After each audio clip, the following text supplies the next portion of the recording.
और दुर्गा देवी ने रेशमा को खूब खरी खोटी सुनाई और उससे बार बार उस लड़के के बारे में पूछने लगी। आप दोनों मुझे क्यों परेशान कर रहे हो? अरे कोई लड़का होगा मेरी लाइफ में तो मैं बताऊंगी ना, जब कोई है ही नहीं तो कहाँ से लाऊं मैं कोई लड़का?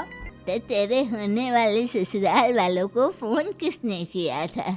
माँ मैं नहीं जानती किसने फोन किया था, मैं सच कह रही हूँ। मैं तो पहले ही कह रही थी इसकी लगाम खींच कर रखो, लेकिन मेरी सुनता ही कौन है।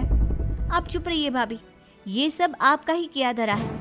अब तीनों बहनों को विश्वास हो जाता है कि ये सब उनकी भाभी ही कर रही है। तीनों बहनें अपनी भाभी को सबक सिखाने के लिए एक वकील कर लेती है और घर में हिस्सा मांगना। देखो भैया, माँ बाप की जायदाद में जितना बेटों का हक होता है उतना ही बेटियों का, इसलिए इस घर के 4 हिस्से होंगे और हमें अपना हिस्सा चाहिए।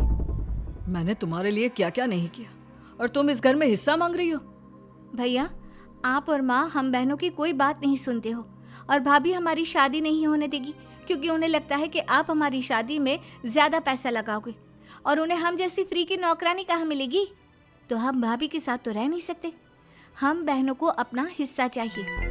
अरे तुम्हें शर्म आनी चाहिए अपनी भाभी पर ऐसा इल्जाम लगाते हुए। वो तुम्हारे बारे में कितना सोचती है। हाँ माँ, भाभी हमारे बारे में बहुत सोचती है, दिन रात बस यही सोचती रहती है कि किस तरह से अपनी तीनों ननदों को परेशान करूं और कभी मुझे पढ़ने भी नहीं देती। दोनों बहनों का रिश्ता भी तो इन्होंने ही तोड़वाया है और रात में हमारे कमरे में आकर हमारी चीजें भी चुराती हैं। इसी तरह सविता की तीनों ननदें अपनी बात पर अड़ी रही। अब कोर्ट में तारीख भी शुरू हो गई। जब सविता को लगा कि उसकी तीनों ननद इतनी आसानी से नहीं मानने वाली, तो उसने अपने पति और सास को सारी सच्चाई बता दी और अपनी तीनों ननद से माफी मांगी।